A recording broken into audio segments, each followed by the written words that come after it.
Hey everybody, this is the Kenobi hot take video, as we've been promising. So we're not doing every single episode, Phil. I think it was going to be too much for our schedules. Yep. I'm traveling quite a bit. I'm going to be gone next Wednesday anyway. I'll be in Detroit, so I will not be able to record. So this is probably a good thing since we have to wait another 3 episodes to record our next hot take. So we're doing all 3 episodes, which I think is fair at this point, right? Oh yeah. Everything kind of ties together and stuff, and there's no way I could talk about episode 1 without like knowing what was happening in episode 2 and 3 at this point. Right. So obviously spoilers, right? We're not taking anything back. So nothing really happens the first episode, right? You're setting the stage in Right. this. And they did a pretty good job.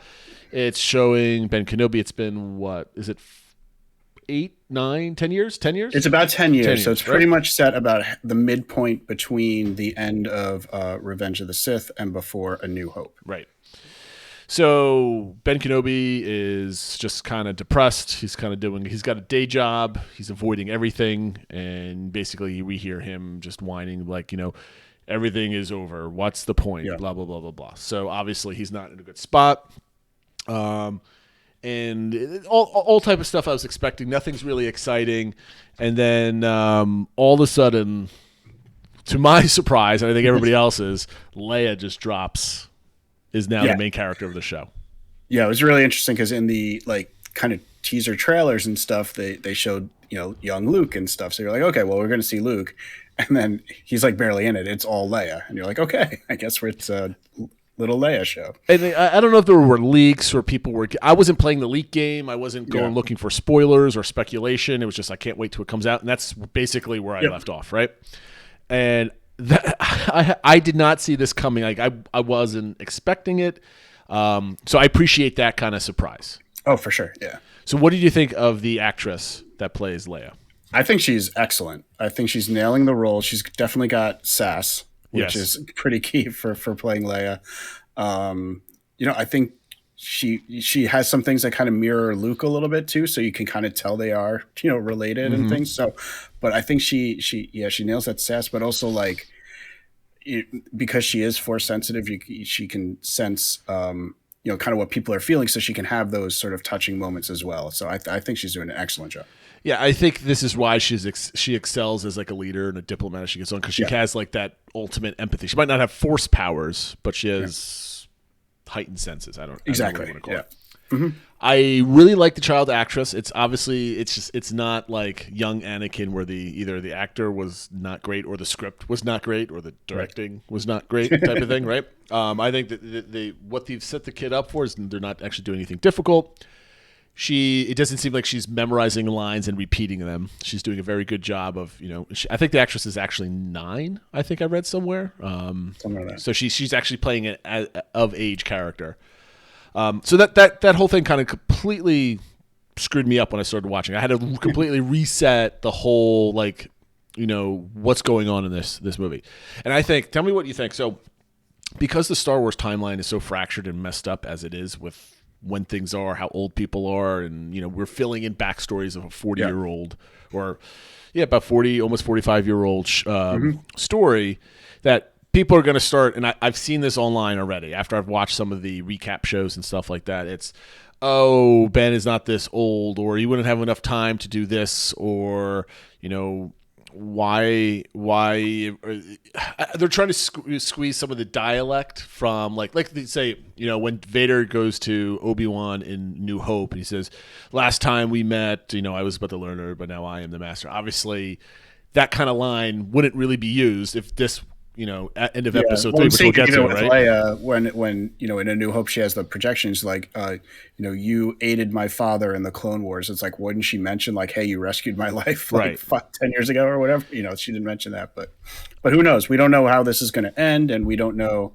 how she was pleading and stuff like that. But one thing that was good though is we're seeing other things filled out though, because now that she knew him as Ben, we know that it makes more sense for like why they named their son Ben and things like that, which wasn't as apparent in the original trilogy and stuff like that. So some things are definitely, maybe retconning things a little bit or appear that way.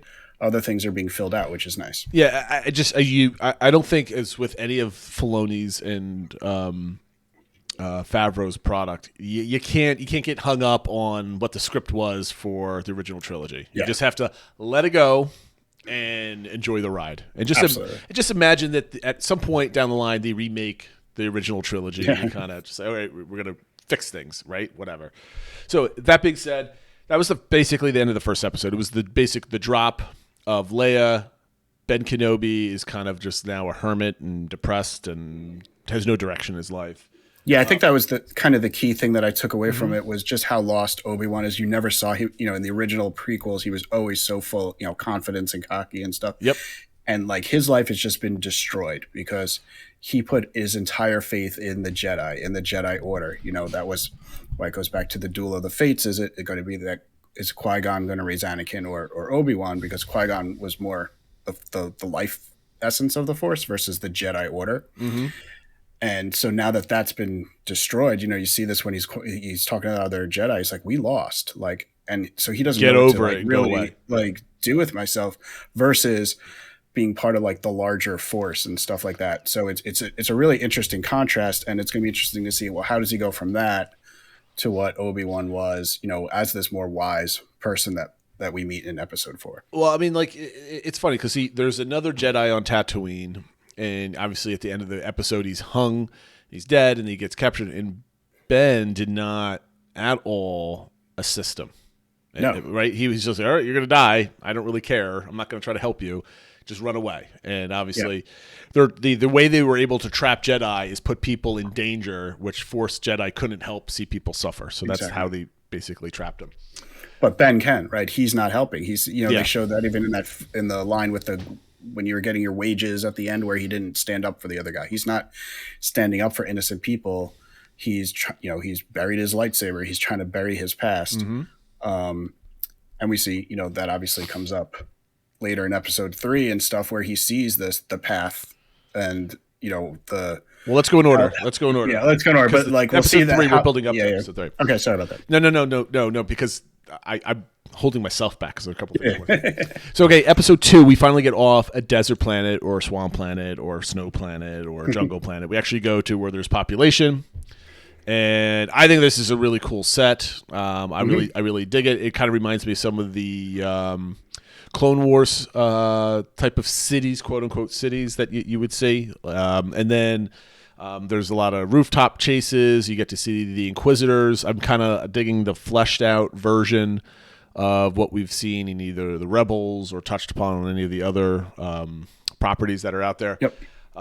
We've got to see a fake Jedi that I thought was just going to be a kind of a corny story, but it turned out to be like a legit person, which kind of caught me off guard, right? Yeah. He helps them escape at the very end. And I'm like, I wasn't expecting that. And I'm not too sure that I liked that he was actually a real person. I was hoping that he'd be like a huckster, right? Yeah, well, even with the first family, he did legitimately help them. Like he said, he did it for a small profit. So he's like, that's how he's surviving on this sort of, criminal world, sort of. But he risked his life, though, too. Because, he I don't know if is it Reva or Riva? I forget how you pronounce her name. Riva is her name. She's the fourth sister. Third sister, right? She's the third sister. Yeah. Anyway, it doesn't make a difference. No one knows what third sister and first brother mean unless you've read comics or watched Rebels or whatever. That being said, he put his life in risk, which was you don't expect like a hero in the middle of nowhere. So that was kind of out of sorts, which I guess we come to learn in the third episode that they're legit like the underground railroad of Jedis, essentially. So now I got I get it now why he was a good person type of thing. Yeah. And then we saw Riva, quote unquote, kill the Grand Inquisitor, which obviously he doesn't die because that character is still in the future. So everybody that's a super fan of the series knows that.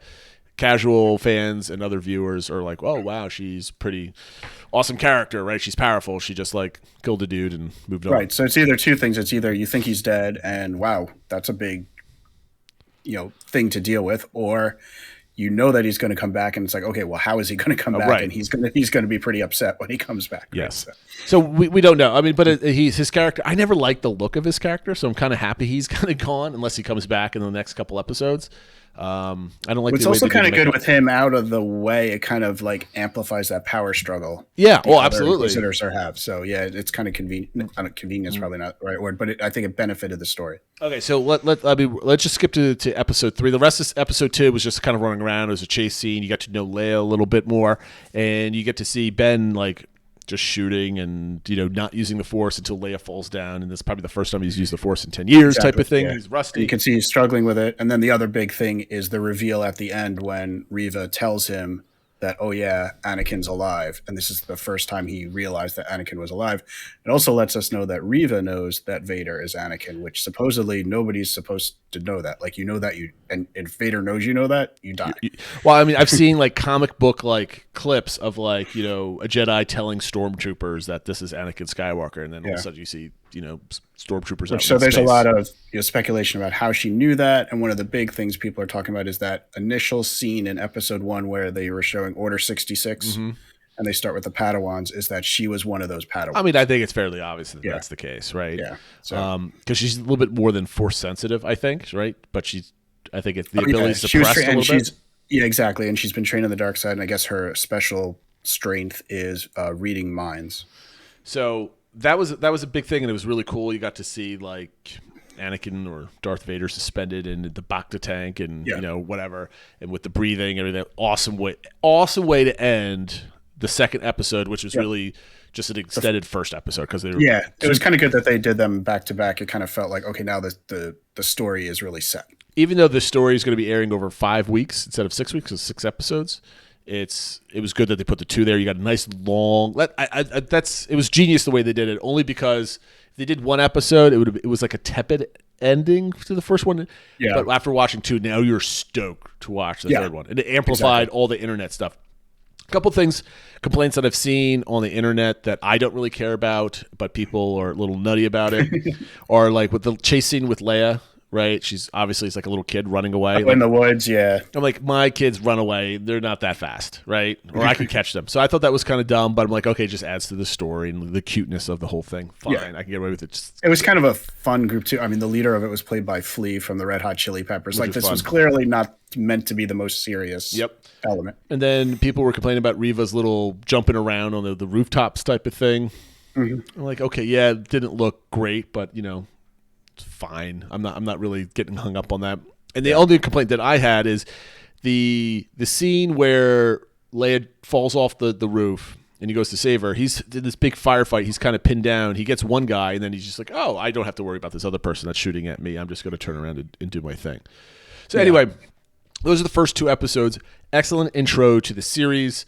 And then episode 3 starts, and this is really the meat. Like, I'm happy that we're not getting like we're going to spend the whole episode trekking across the planet type of thing and seeing a couple Star Wars and asking. It's go. It's like full gas. Let's go. So we get our first look of Darth Vader. That was kind of like the opening scene, right? Jump in here if you have any comments. I'm just kind of setting. Yeah, so it kicks off with Obi-Wan meditating and calling out to Qui-Gon again. Yes, I mean, obviously for people that may not remember, in Revenge of the Sith, Yoda told Obi-Wan that he knows Qui-Gon. He'll teach him how to commune with Qui-Gon, but he hasn't successfully done that yet because he's been cut off from the Force. So while he's doing that, though, he's hearing all these quotes from the prequels and stuff like that, and kind of all his nightmare type thing. But they're overlaying that with Vader getting like reassembled, for lack of a better word. So I think it's cool that we see Darth Vader kind of be put together. I mean, that's always been like in the comics and stuff like that, but now it's you get the full in live. It just visualizes really also nice. How much pain he's like consistently in, especially when you see that like chest plate with the big spikes that are like going into his chest and stuff. Like his life is not comfortable. So we see that. So he's coming to alive. He comes to basically leaves. You see the breathing. Then it cuts to Ben on the planet. A couple things I've picked up. So he I don't know why we're just basically going over the whole thing. So the first part of it is wandering across the desert. He finds somebody that kind of turns him into the stormtroopers. I kind of like the stormtroopers. The one thing I did notice is that they have a bunch of different like accents and inflections to their voice. So it's not just like coming through like a microphone. They all kind of sound the same. It's like there's a guy with like I don't know, like a Hispanic accent and a Brooklyn accent and they whatever. Seemed a little more like real people. And my understanding is they got a lot of comedians and stuff like that were cast as that. So it's like they're kind of people with personalities, not just kind of like blank slates and stuff. And the other thing I noticed was their uniforms are kind of beat up and stuff. So the Empire is not at their full height now. When you think of the Death Star and stuff and how everything was super clean and stuff like that. Like this is just a mining colony where they got some guys out there, they're doing the best they can, but this is not like the strength of the Empire. We've never really seen stormtroopers that were like permanent like guards on a planet. We've all seen them like clean, like coming off like a Star Destroyer or something else like that and going onto the planets where they have polished. You know, these guys have been just sitting there probably. They know like the locals, right? They're calling the locals by name, how you doing today, that type of thing. So I suspect that if we went to another mining planet that had troopers on it, their armor would be equally kind of beat up, I would imagine. If I had to guess. I don't know. But that's a good observation, though. I could be completely wrong. That's kind of like my take on it. Another thing I noticed that Ben is like really short with Leia, right? He's not being his snarky self or guy with like a whimsical, roguish smile type of thing, kind of playing along. He's like you know, a guy that got with a kid that he has to drag around. Is he didn't ask for this. He didn't want to come out with it. He's kind of stuck with this. And then, you know, one line I remember when he was on the ship and Leia asked him like, well, can't use the Force to make us go faster? And he's like, that's not how the Force works. And she's like, well, what is the Force? Just like, so you got to see him explain the Force, just like he explained it to Luke. But I noticed what he said was, he wasn't saying like, oh, it's all around us and it permeates. Like, he's like, you know how you feel when you're in the dark and a light comes on? Then she's like, I feel safe. He's like, that's what the Force is, which to me shows he's still viewing it as like the Force is light. The Force is good. Like the Force is the Jedi, not the Force is everywhere. And I'm just part of it. And the Force itself isn't good or bad. So I still think he hasn't evolved. Yeah, I don't think it's like an evolution type of thing. I think people view the Force in different ways. I think, or Qui-Gon was just a unique person. Right. So it'll be interesting because I have to imagine they're going to show him or listen to him talk to Qui-Gon at some point, and he might get like some kind of teachings. And that might be the way he goes from PTSD Ben to like, I am Ben Kenobi Ben again. Yeah, right. I think so. So you can get to tell he's just full of anger and despair. He didn't even want to come on this rescue mission. He's basically guilted into it when, what's his face? Bail Organa came to Tatooine in person. I mean, that was a quick ride to kind of just show up. A little bit of new Star Wars action there. But he convinced him to do it. He finds his lightsaber and stuff like that. So he's just like stumping around. He had to now get away because now you could tell that he's kind of rusty because this is how he used to live his whole life during the Clone Wars, right? Getting into predicaments and escaping, right? So this is kind of resetting his juices a little bit. I like the transport scene. I like the jokes that, like, you know, how you doing and, you know, who are you and the stories and all this other stuff. And the one thing I picked up on was he's hesitant to use his lightsaber, right? He's still kind of saved that. And, you know, we'll talk about the fight because obviously he fights Darth Vader, which is awesome. But, like, he doesn't want to use it. But he's still good at, like, hand-to-hand combat, right? He's not, like, fat old Ben, like out of shape and doesn't know what he's doing anymore. He still's got all the moves. Yeah, some stuff you could tell he was a little rusty, like on the in episode 2 when he was hand to hand fighting guys. You know, at one point he hurt his hand and stuff like that. So it's like you can tell he's not, you know, in super action. You know, he's not in game shape yet. But like, yeah, he still hasn't lost being a war. You know, his skills that he had. Well, he's still a good shot. I mean, like that was evident. I'm like, oh, he probably. I don't know. He's probably doing target practice in the desert or something else like that, right? Because he still can like move quick and shoot. So I'm wondering if he's using because typically Jedi use the Force to accentuate like dexterity and fighting and stuff. I wonder if this is just kind of like him at this point. He's afraid to even like use the Force. Maybe. So I kind of paused here at this part of the scene. This is like obviously then he almost gets cut, and then we find the plant Empire officer that brings him to the hideout type of thing. So that's her name, Tala. Tala, and yep. I think what she is she was in the Imperial Army, and she still is, but she's using that. She's kind of turned on it, so she's a a spy now or whatever. But she actually was and still is in the Imperial, so she's not necessarily planted there. I wasn't going to bring this up, but I thought it was actually interesting. She said, "I joined the Empire because I thought they were doing the right thing, and then realized." So that goes to show you that there's still like the bit of like propaganda of like maybe the Empire is a good thing. It's instilling order. We showed that a little bit earlier. Well, even Leia mentioned it to Ben, like, well, isn't the Empire going to help people? And like, part of it's just because she hasn't seen it and stuff like. So she still always thinks the best, and he's like, no, you haven't seen like how evil the Empire is. I wonder if we're going to see some of that in like Andor or whatever. Maybe. I mean, if you read a lot of the books, a lot of the rebel pilots were trained. They joined the academy and then they defected. So even like Wedge Antilles, that's what happened to him and stuff like that. So yeah, so might see some of that in Andor for sure. But it's just vocalizing it. It seems pretty interesting. Now here's a question. So I heard this kind of speculation somewhere else. Not speculation, but complaint / eye rolling that people that didn't like the series or didn't like it as much. It seems like we're living in Dave Filoni's like fan fiction of Star Wars. It's like borderline to the point where like if they do it a little bit late on, a little bit too much or too thick, that it'll flip to the other side where it just gets ridiculous and kind of stupid. Right? To me, it's borderline fan fiction. It's excellent, right? After the first 2 episodes, I thought Kenobi was the best Star Wars in 40 years. Right? Don't get me wrong. I have high praise. I have zero complaints about it. But it's getting to the point where they're so close to like just filling in all these little holes, telling all these stories. They're like, you're getting to the point where it might be just like, all right, you guys are just doing a little bit too much about like a story that was built on a story that was built on a 2-line sentence from the original trilogy. Right. So we're going to expand on it, like when you go down like the rabbit hole in Wikipedia and all this type of stuff. So what do you think about that? Where like maybe they're getting a little bit too deep with a lot of these stories, type of thing, like with Andor and everything else, right? Oh, it's with maybe some of the other stuff I could see that with wanting when you see in Andor Mon Mothma's in that and stuff, and then when you hear see the reports of everything from Mando season 3 and who's in that, and then Ahsoka, which is really going to be like season 5 of Rebels. Like those really feel like, okay, we're just throwing in every character that people like. Yeah. This series, I haven't gotten that not sense, this specifically. I'm just talking about like the Filoni-verse, if you want to call it that, right? Like which in some ways I get. I mean, Filoni is like the biggest fan out there. So if it is kind of fan. But he's also a paid guy that has to it. do the right thing here to build the brand. I mean, like he's not just sitting there in his. I mean, Favreau's writing a lot of this stuff too.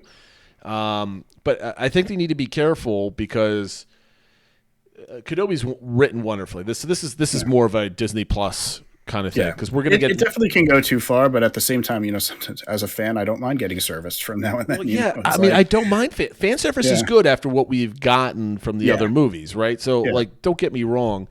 But for the long, like if this keeps going on, is what I'm saying. If it's just like, all right, now we're like. What triggered this was like the show, the sneak peek of where they're going over like Jedi stories of like Ahsoka when she was a little kid and all this other nonsense. Just like, guys, stop. Like, come up with some brand new stories, and Filoni needs to stop using the. Well, I don't mind that that so much when that's like ago. A background thing, but I understand. One of the biggest. I remember when Solo came out because it was like, oh, here's how he met Chewbacca. Here's how he got the dice. Here's how he got his gun. Here's how he got his name. It's like, kind of, but it is what it is. It's filling in background on characters. So as long as it's done well, I don't mind. But I guess you got to watch it. Individually, they're all fine, right? Like I have no complaints individually. Sit down, but once you start connecting, it's just the collection versus the individual. That's the only point I'm saying. And I hope I don't expect Kenobi to go that deep. Yeah. But I'm scared about Mando season 3 and Ahsoka. Those are supposed to be all turning points of these shows. And it goes back to my original complaint of guys, let's move on from this timeline and do something else. Okay, so that being said, a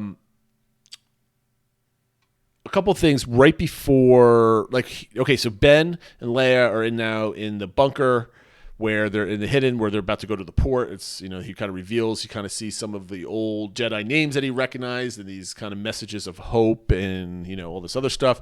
You can kind of see in his brain that's like, just basically, am I just the crazy person here? Not everybody feels this way. Like, he's kind of like, he's starting to admire people. Like he's confused why Taylor is like helping people. Like why are you helping people? No, 100%. He's like, wait, we lost. Like we're just in hiding, waiting, whatever. And here are all these people, most of them just regular people. Yep. That are risking their lives for what they think is right. And he's like, wait, I'm not willing to help out. Why are all these other people? And so I think that's a big turning point for him to see like, okay, if all these other people can do it, maybe I need to do it too. And I love this as a storyline, right? Mm-hmm. This is phenomenal. And the first thing I thought was this should have been Luke's story in the sequel trilogy, right? None of the Force Awakens nonsense with Rey. Rey could have been a character, right? Like you have Rey or whatever. But like it should have started like the whole plot line of Kenobi should have been Luke's story. Like it starts off with episode 7 and we see Luke and he's despondent and he's like maybe he's not hiding, but maybe we have some episodes of like his failures, right? Maybe that's where it starts. I don't know. Where you pick a point. But like the PTSD and failure and maybe he failed at becoming a Jedi Master and some other stuff happened, right? Whatever, pick something. This should have been Luke's story. And I'm glad we're getting it with Kenobi. Obviously, we know what happens with Kenobi. But I'm just thinking, like, this is how a hermit, depressed, quote-unquote crazy Jedi should have. This is how the character building is much better than it was in there. So that was my only I think, point. I think that's what it was. I think they tried to do some of that, but it wasn't done as well. And it wasn't overly his story. He wasn't the focus of it.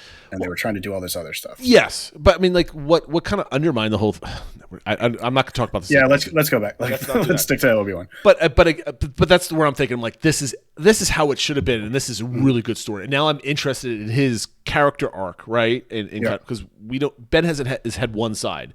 It's basically superhero General Ben Kenobi that's awesome and wise and mentor to Anakin with a failure, but he saved the day at the very end, right? Now we get to see the other side of it, which is good. So then, one specific name they did mention was a quote he saw from Quinlan Voss, who was a Jedi that was in the Clone Wars, and he had a huge arc that was planned for the Clone Wars and didn't wind up not happening, but was done in a book. And he's a really interesting character. He's not a typical Jedi. So if he comes around in live action, I think he could add a little bit more spice. So we'll see. Yep. But it was nice to see his name mentioned. Yeah, I like how they drop some of the names, kind of tying some of the lore together. That's really cool. So Vader comes to the planet, and if you notice, every time you see Vader, the camera shot's always up to make him look like he's taller, because the actor is not as tall as the original actor for Darth Vader. So you kind of get that forced perspective. The breathing's there.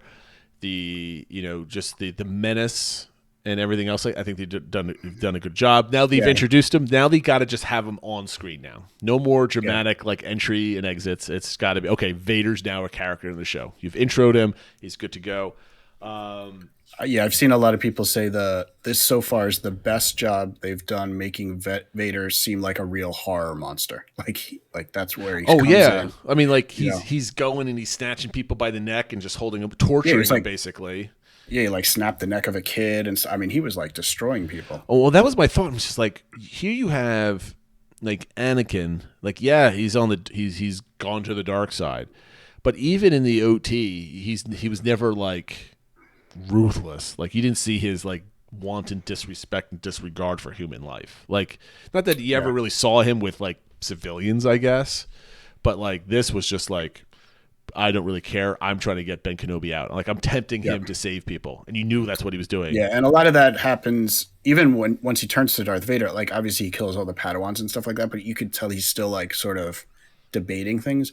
You see it in the comics and stuff like that that comes after, like how he's pained and like just how he turns to that pain for strength and stuff like that, and that's why he's so much more ruthless now. Yeah, and I think it's great because you can see this is foreshadowing his awesomeness in the end of Rogue One, right? Where Absolutely. He's just whatever. Like you could see how much of a beast he is because obviously he never saw that until. Well, actually, that's the only time you ever see him in live action doing something like that. So I think that's really cool. One of the things. So then Leia runs away. Ben leads him. Ben now is heroic and kind of gets Vader to trying to draw Vader away from them. Yeah. And then you see kind of like, the years have not been kind to you, old man. Or no, I don't. Did he say old man or just Ben? The years have not been kind to you, Ben, or something like that. Yeah. And what I noticed is I don't think we've ever seen in Star Wars before the really cool perspective from like Obi-Wan's point of view with the lightsaber going across the screen without having hands or anything else in front of it. Did you notice that? Kind of showing. Yeah, they were using the lightsabers themselves as like lights. Like, yeah, that was what was the creating the light and the shadows and stuff like that. It was really cool. There was just like glimpses of it where like you saw from Obi-Wan's point of view, like looking for Vader, and all you see is like just the lightsaber flashing in front of you, like a video game almost, right? Like a first person video game. And that was really cool. The fight wasn't anything amazing, right? It's just basically Vader toying with him, fighting him. Ben can barely keep up. Yeah. Do you think? I think that was the big thing to show was he was so out. Obi-Wan's so outclassed at this point. He was like holding onto his lightsaber for dear life, yeah. and Vader was using like one hand and like not even really trying, just toying with him.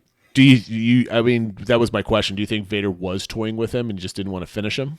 I think so. Because when we get to the next part, he talks about not wanting to kill. He wants him to feel the pain that he felt. I mean, I think there's a dual meaning even when he told Obi-Wan, he's like, you should have killed me when you had the chance. Because I think he's saying, you should have ended this evil that I've become.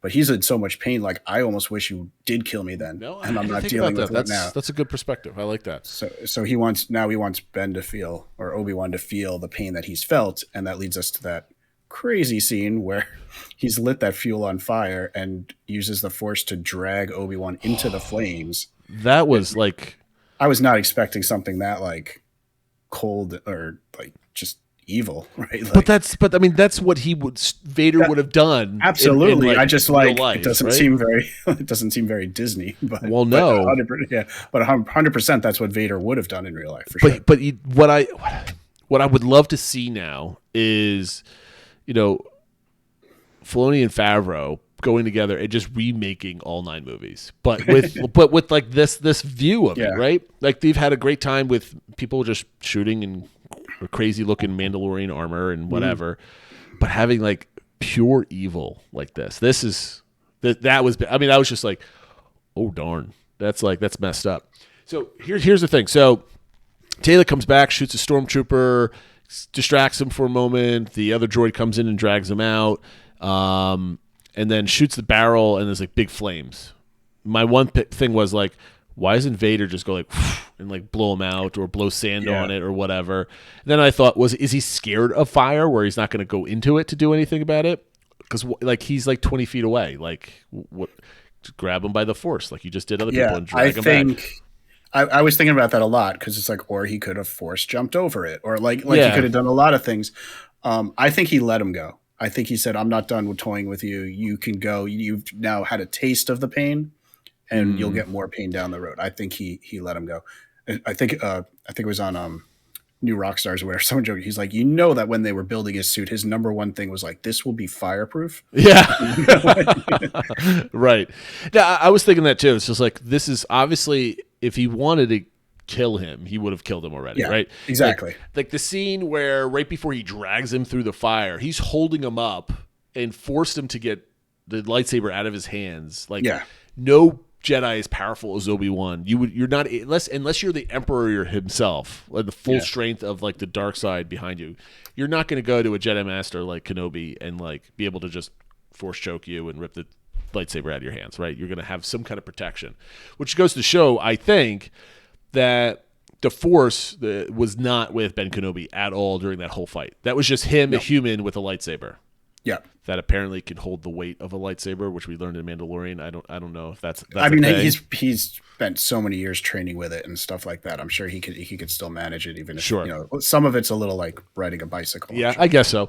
But it goes to show like he wasn't using the Force. Like in the fights, he was just using his like bone and muscle to hold it up and like. Very slow reflexes. He was getting pushed around. He looked ragged, scared, and everything else like that. And so I don't think he's. I think the only time he's used the Force was to help Leia. And I want to go back and watch that. Was he purposely like doing that, or was that more of like panic and like gut reaction type of thing? I think it was more just instinct. He just did it. Yeah, and I think that was the first time in 10 years that he probably connected with the Force. I think he's probably using it a little bit now. but not really. I don't think he's using it at all, to be honest with you, because I don't, his movements aren't like crisp or like you have if you had you're fully enveloped in the Force and you're fighting and it's guiding your actions, right? As we've come to learn, that's what it does. So I think it's just really neat to see. We don't know this Ben Kenobi. We know him as a cartoon, right? Right. And we knew him through the other movies, which it wasn't anything like his character in Clone Wars. Let's just put, I think, in my opinion. Anyway, this is the Clone Wars cartoon Kenobi that everybody loves and have gotten to know after, was it 8 seasons of the thing? And I love the duality between the Superman version to this guy that's just like gutted. Yeah. Right. Like he was so about the Force. So you could tell he's basically messed up in his head. He can't center himself, right? And so therefore, I don't think he can connect to the Force on purpose. And I'm willing to bet that as he's recovering, or as he's thinking, or as he's meditating, he realizes he can't control the Force, can't connect it, and we might get like a kind of mini retraining kind of scene, or Qui-Gon comes and tells him. I think that's what it's going to be. Is that even more than him personally be connected to the Force? I think he was connected to where his faith and his belief was in the Jedi Order and the Jedi Council.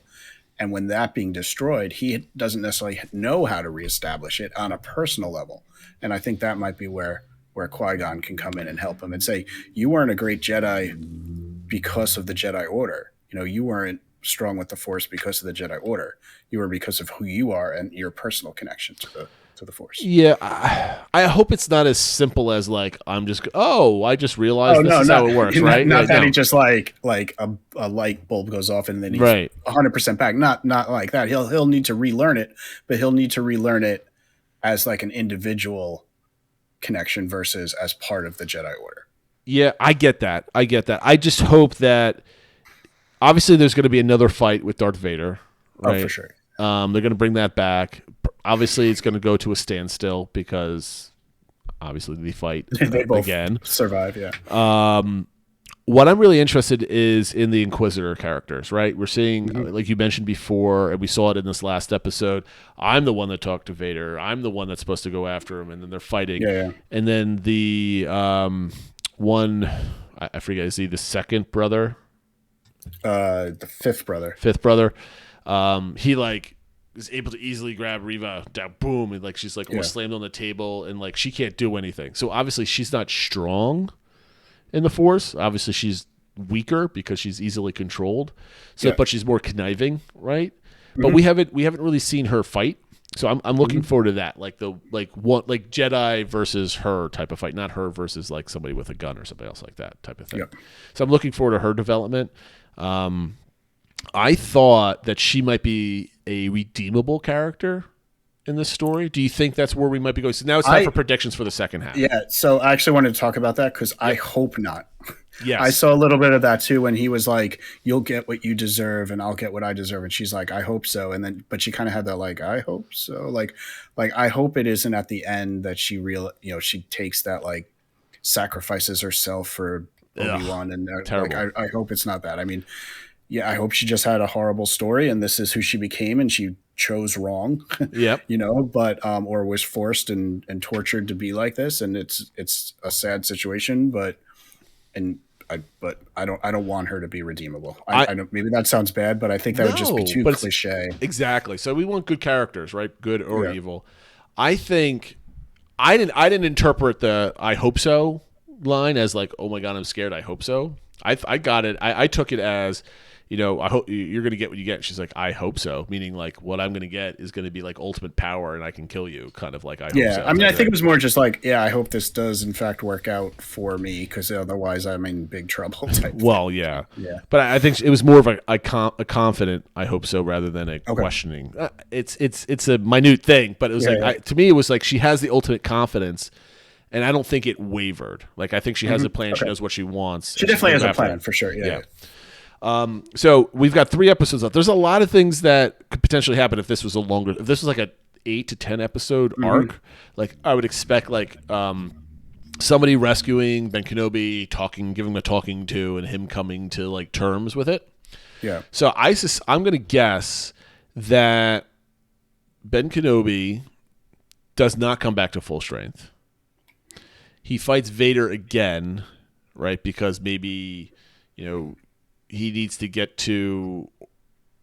He comes back and he fights Reva, right? And that's a closer fight because now he's in a weakened state, but now slightly more enlightened, right? He's quarter strength of whatever, right? And he saves Leia in some fashion because she has her now, right? She captured her at the end of that tunnel, and there might be a showdown with Vader, but I do not think we'll get like the ultimate lightsaber duel between Ben Kenobi and Darth Vader. It might be more of like a weaker fight where he holds his own and things happen and they drift off. Yeah.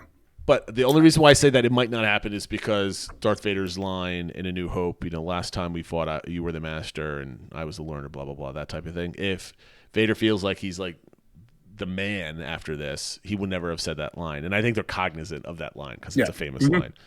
For sure. How do you think the story arc is going to take, in your opinion?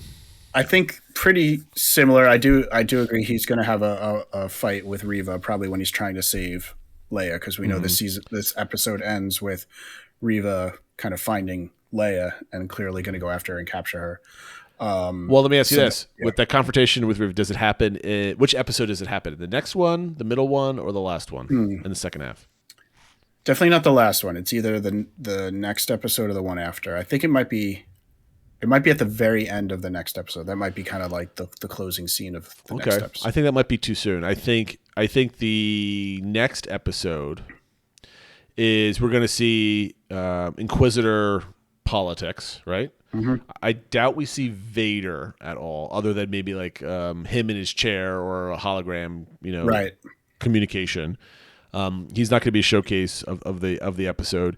You're going to see Ben being healed. You're going to see Ben being brought amongst all the other future rebels or whatever you want to call them, right? And he's going to start getting his hope back. So it's going to be the whole episode, and this might be like the filler episode if this series has one, where he's going to go on his own personal journey and realize that there's still hope out there, right? He's going to get his hope back. So you might see the glint in his eye, essentially at the end of the episode. And then we're going to set the stage for him having to go rescue Leia with friends and help. What do you think? Probably similar.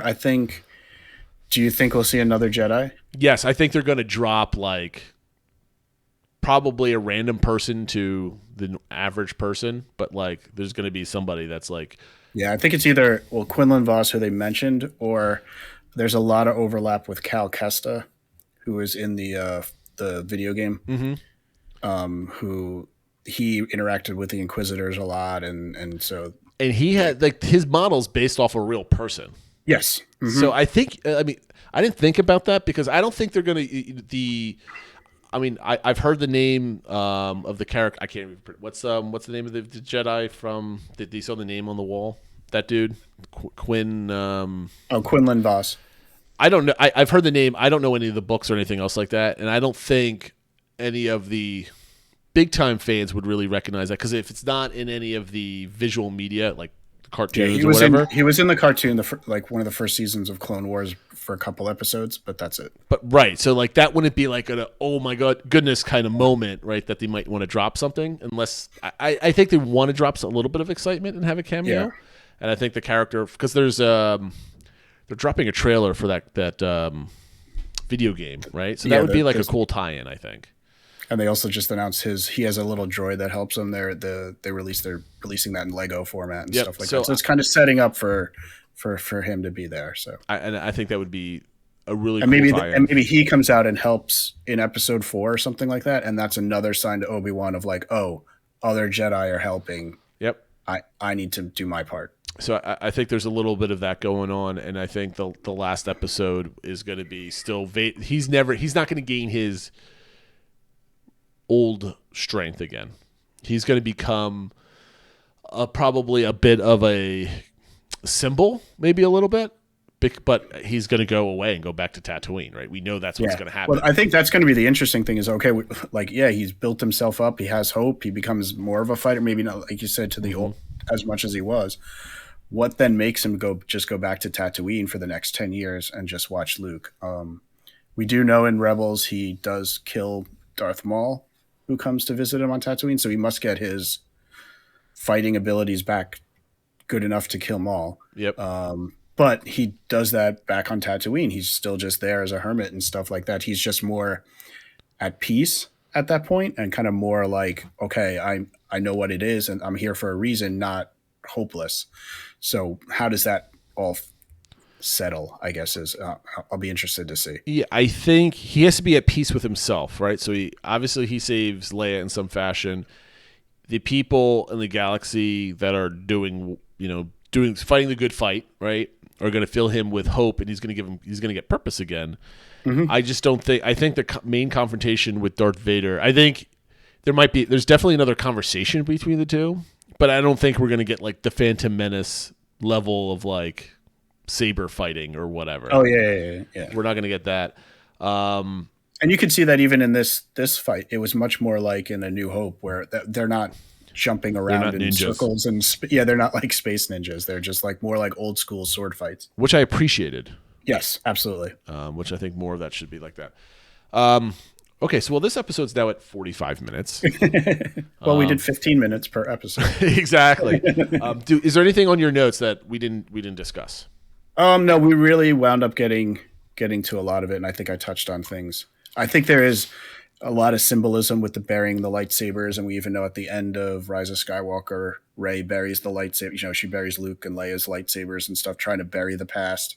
So there's a lot of symbolism and things in some of those early episodes that they're trying to, I think, tie into the sequels and stuff. That gets me angry. So, all right, I'll shut up. No. The tie-in is fine. It's just like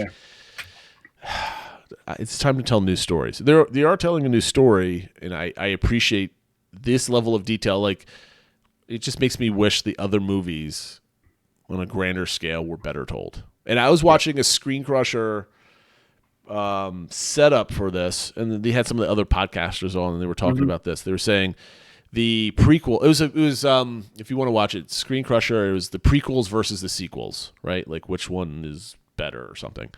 And they kind of described it perfectly. And to me, there wasn't any winner on the episode. And you linked this to me. Yeah. And they said the prequels had a good story, but they were poorly executed. Bad directing, bad writing, bad effects, et cetera, et cetera. Whereas the sequels had amazing sets, great acting, great direction, but the story was absolutely terrible. So they were like a flip of each other. Yeah. I wouldn't mind. I just wish that these guys were getting on there and we had movies that told a good story, and that those three movies would have, because I think what they were planning on. So now I'm going on a tangent. This happens every episode. They were hoping those three movies landed perfectly so they could build off of that and go. And they still haven't figured out how they're going to build off that, like where they go from there yet. I mean, we did hear the next Star Wars movie, which Taika Waititi is doing, they think is going to come out the end of 2023. So we'll see kind of where that goes. But yeah, they haven't really figured out how they're going to go forward yet. So we'll see. Well, yeah, and he's a great director, right? He has some of the best Marvel movies in my opinion. So I'm like, I can't wait for it. I just hope it's not Knights of the Old Republic, even though everybody wants that, because that's a story already told, right? So we don't want to regurgitate that stuff. Anyway, we're gonna drop it here. Okay. Normal episode coming out this weekend as usual. We might have we'll record on Sunday this week, Phil. So we'll do that. Yep. And then we'll see you with another Kenobi hot take in 3 weeks, three-ish weeks, depending on what your schedule is. So thank you for listening, everybody, and we'll catch you next time. See you, everybody. Take care.